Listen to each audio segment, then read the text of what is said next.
Hello everyone, welcome in शिप्रोनॉमिक्स channel.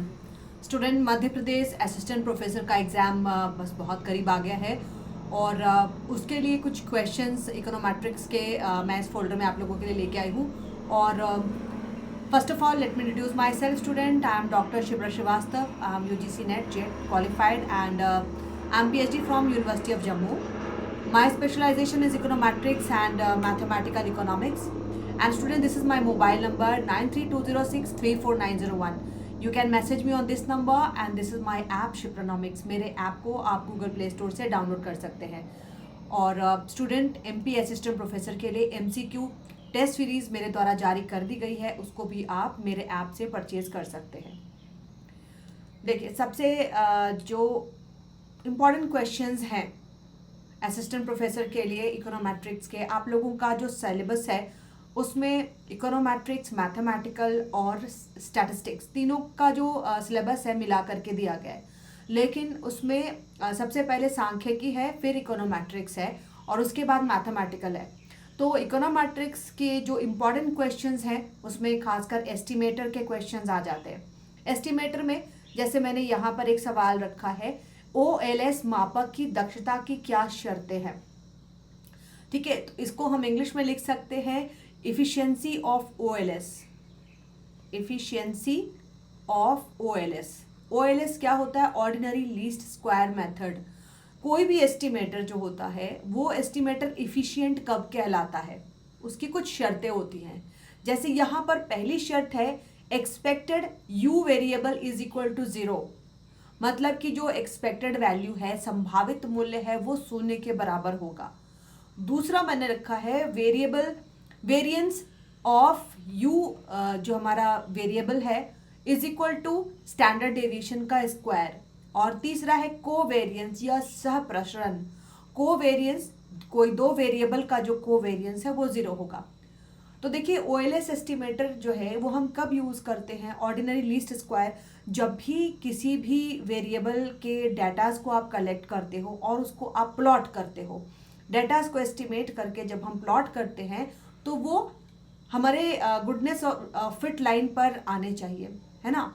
ये जो लाइन है जिसको हम क्या कहते हैं, रिग्रेशन लाइन, या जिसको हम कहते हैं गुडनेस ऑफ फिट लाइन, तो इस पर आने चाहिए। लेकिन जो डाटाज हैं वो वेरी करते हैं, ठीक है, उसमें वेरिएंस उन डाटाज में देखा जाता है, जिसके बहुत सारे कारण होते हैं। मैं कई बार आप लोगों को बता भी चुकी हूँ, आप मेरे पुराने वीडियोस को देख सकते हैं कि किन किन कारण से ये वेरिएंस आता है। और अगर वेरिएंस आ जाता है तो डाटाज अपने लाइन से क्या होते हैं, डेविएट करते हैं।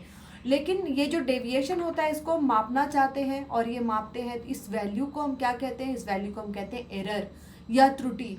तो एरर जो है उसमें वेरिएंस के कारण एरर आ रहा है, और एरर के और भी बहुत सारे कारण होते हैं।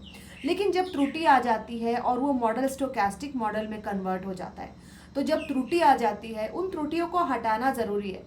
लेकिन जैसा मैं हमेशा बताती हूँ, त्रुटियों को हम हटा नहीं सकते, उनको मिनिमाइज कर सकते हैं। तो मिनिमाइज करने के लिए ऑर्डिनरी लीस्ट स्क्वायर मेथड को भी हम यूज़ करते हैं। तो एक एस्टिमेटर इफिशिएंट कब होगा? जब जो पहली शर्त है कि जो आपने वेरिएबल लिया है, जो आपने चर लिया है, उसकी एक्सपेक्टेड वैल्यू 0 के बराबर हो, सही है। दूसरा, उसका जो वेरिएंस है is equal to standard deviation का स्क्वायर, ये भी सही है। कोवेरिएंस जो है वो 0 हो। कोई भी जो दो त्रुटि है, दो एरर टर्म है, उन दो एरर टर्म के, अब यू क्या है? एरर टर्म है, जो यहाँ पर एरर के कारण ये डाटा अपने रिग्रेशन लाइन से दूर चला गया है। तो एरर टर्म, कोई भी दो एरर टर्म के बीच में कोवेरिएंस नहीं होना चाहिए, तभी OLS एस्टिमेटर को हम इफिशिएंट कहेंगे। तो ये तीनों जो हैं वो सही हैं। फोर्थ टर्म बिल्कुल सही नहीं है। तो 1, 2 and 3 will be the right answer. And student, इस तरह के बहुत सारे क्वेश्चंस मैंने अपने जो ऐप पर मैंने इसका टेस्ट सीरीज निकाला है उस पर कराए हुए हैं, आप उसको वहाँ भी इसका एक्सप्लेनेशन के साथ देख सकते हैं। दूसरा है कि विषम संरेखकता या हेट्रोसेडास्टिसिटी। हेट्रोसेडास्टिसिटी कब होती है? दो तरीके के टर्म्स हम यूज़ करते हैं, हेट्रोसेडास्टिसिटी और होमोसेडास्टिसिटी। ठीक है, होमोसेडास्टिसिटी मतलब सम स्थिति और हेट्रोसेडास्टिसिटी मतलब कि विषम स्थिति है। तो विषम स्थिति जब होती है, क्यों होती है? सबसे पहले ये जो है रिलेटेड है वेरिएंस से। अगर वेरिएंस स्थिर है तो हम कहते हैं होमोसेडास्टिसिटी का केस है, और अगर स्थिर नहीं है तो हम कहते हैं हेट्रोसेडास्टिसिटी का केस है। तो यहाँ पर जो वेरिएंस है, वेरिएंस इज नॉट कांस्टेंट, इसको हम कहेंगे when variance is not constant it is the case of heteroscedasticity. Hindi और इंग्लिश दोनों में मैं कराती हूँ स्टूडेंट, क्योंकि प्रॉपर अगर आप हिंदी लेके चलोगे तो फिर कहीं पर आपको इंग्लिश तो एक है लेकिन इंग्लिश के हिंदी बहुत सारे होते हैं। थर्ड है, यदि विक्षोभ शब्द विषम विसारित है तो कौन सा उत्तर सत्य है। अब देखो यहाँ पर जो एरर टर्म है, इफ एरर टर्म, इसको मैं इंग्लिश में भी लिख देती हूँ, if error term is heteroscedastic, is heteroscedastic, जैसा अभी मैंने तुरंत हेट्रोसेडास्टिसिटी बताया, heteroscedastic, then OLS is biased. First जो हमारा है ऑप्शन वो क्या कह रहा है कि OLS इज बायस्ड। दूसरा क्या कह रहा है कि OLS आकलक के पास न्यूनतम प्रसरण गुणधर्म नहीं है, OLS doesn't have minimum variance, OLS doesn't have minimum variance, doesn't have minimum variance, और OLS आकलक के आधार पर सिग्निफिकेंट टेस्ट जो होगा वो रॉन्ग होगा। और फोर्थ कह रहा है कि OLS आकलक जो है असंगत है। तो निम्नलिखित में से कौन कौन सा सही है। अब देखो एरर टर्म है, एरर टर्म कोई भी स्टोकेस्टिक इक्वेशन जब बनता है उसमें एरर टर्म जोड़ने के बाद बनता है, त्रुटियों को जोड़ने के बाद बनता है ना। लेकिन यहाँ पर वो एरर टर्म हेट्रोसेडास्टिक है, विषम विसारित है, होमोसेडास्टिक नहीं है। हेट्रोसेडास्टिक होने के कारण इसका जो वेरिएंस है वो कांस्टेंट नहीं है, सिंपल सी बात है। होमोसेडास्टिक होता तो वेरिएंस क्या होते, कांस्टेंट होते। हेट्रोसेडास्टिक है मतलब वेरिएंस इज नॉट कांस्टेंट, और जब वेरिएंस कांस्टेंट नहीं है तो OLS इज बायस्ड। और OLS आकलक के पास OLS doesn't have minimum variance and सार्थकता परीक्षण गलत होंगे। तो B और C ये दोनों जो है ये सत्य है।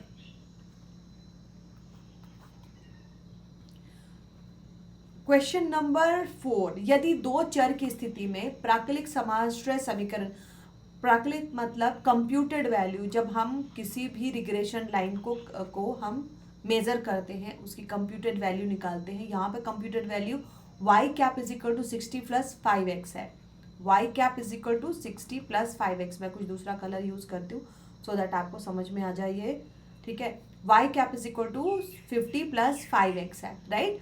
अब यहाँ पर कुल वर्गों का कुल योग मतलब टोटल सम ऑफ स्क्वायर दिया हुआ है TSS 15730, और त्रुटि के कारण वर्ग का योग तो ESS मतलब एरर सम ऑफ स्क्वायर 1530 दिया हुआ, राइट। अब इसकी जानकारी के आधार पर समाश्रय क्या है, इसमें बेस्ट फिट है, पुअर फिट है, मॉडरेट फिट है, किस तरह का फिट है। तो देखो रिग्रेशन लाइन जब आप बनाते हो ना, रिग्रेशन लाइन पर जब आप आंकड़ों को डालते हो तो आंकड़े क्या करते हैं, अपने लाइन से दूर चले जाते हैं बिकॉज ऑफ डेविएशन, विचलित होते हैं। क्यों विचलित होते हैं, त्रुटि के कारण, है ना, एरर टर्म के कारण। उसको मापने के लिए हम क्या लगाते हैं, कैप लगा देते हैं, एस्टिमेटेड वैल्यू निकालते हैं ना, उसका मापित मूल्य निकालते हैं।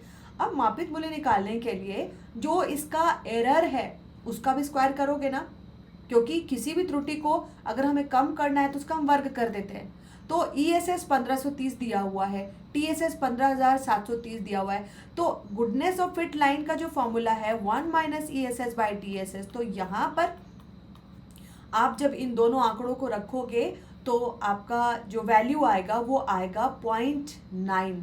अब जब 0.9 वैल्यू आ जाएगा तो इसका मतलब है कि वो 1 के काफ़ी करीब है ना। 0.9 जो वैल्यू है वो 1 के काफ़ी करीब है। और जब कोई भी वैल्यू 1 के काफ़ी करीब होता है तो हम क्या कहते हैं कि वो गुडनेस ऑफ फिट में है। देखो मैं इसको निकाल करके बताती हूँ। यहाँ पर आपको 1 माइनस 1530 डिवाइडेड बाय 15,730, ठीक है। इसको जब आप कट करोगे तो जो वैल्यू आएगी 0.9 आएगी, मतलब कि 0.9 इसको अप्रॉक्सीमेटली हम 1 ले सकते हैं। इसका मतलब ये क्या है, गुड फिट लाइन है, पर्याप्त उपयुक्त फिट लाइन है ना।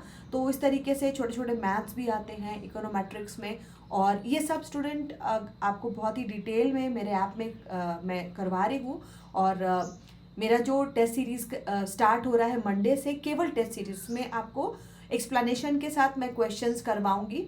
क्योंकि कंटेंट उसमें नहीं होगा, उसमें आपको जो भी क्वेश्चंस मैं करवाऊंगी वो एक्सप्लेनेशंस के साथ होगा, जिस तरीके से मैं यहाँ पे करवा रही हूँ।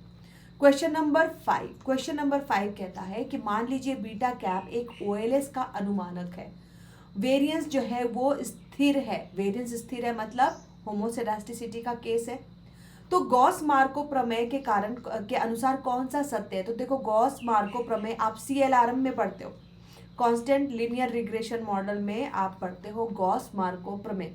कोई कोई जो टॉपिक है आप बोलोगे कि वो तो हमारे सिलेबस में नहीं है, लेकिन सिलेबस का हिस्सा होता है। गॉस मार्को प्रमेय जो है आप CLRM आपका चैप्टर दिया हुआ है कांस्टेंट लीनियर रिग्रेशन मॉडल, उस मॉडल में आपको ये पढ़ना है। और ये मॉडल क्या कहता है, ये प्रमेय क्या कहता है कि अगर होमोसेडास्टिसिटी का केस है, मतलब प्रसरण जो है, वेरिएंस जो है कांस्टेंट है, तो बी कैप जो है वो ब्लू एस्टिमेटर है, मतलब बेस्ट लीनियर अनबायस्ड एस्टिमेटर है ना। सर्वश्रेष्ठ कोई भी मापक अगर OLS अनुमानक है, उसका वेरिएंस जो है वो स्थिर है, मतलब होमोसेडास्टिक है, तो गॉस मार्को प्रमेय कहता है कि वो सर्वश्रेष्ठ मापक है, रैखिक मापक है, निष्पक्ष मापक है।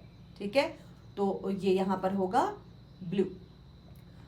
तो स्टूडेंट इस तरीके के बहुत सारे क्वेश्चंस को लेकर के मैं इसको स्टार्ट कर रही हूँ। इसका एक बैच मैं करवा चुकी हूँ मध्य प्रदेश असिस्टेंट प्रोफेसर के जो टेस्ट सीरीज है। मेरा टेस्ट सीरीज स्टूडेंट एक क्वेश्चन 5 क्वेश्चन के बराबर होता है, ठीक है, और टॉपिक वाइज इसमें मैं टेस्ट करवाती हूँ। एंड इसमें जो है 4 days इन अ वीक ये टेस्ट होता है डिटेल एनालिसिस के साथ, राइट। कोई भी क्वेश्चन है उसके एनालिसिस के साथ ये टेस्ट होगा, तो इस टेस्ट से आप जुड़ सकते हैं। और ये जो है वो मंडे से मैं स्टार्ट कर रही हूँ।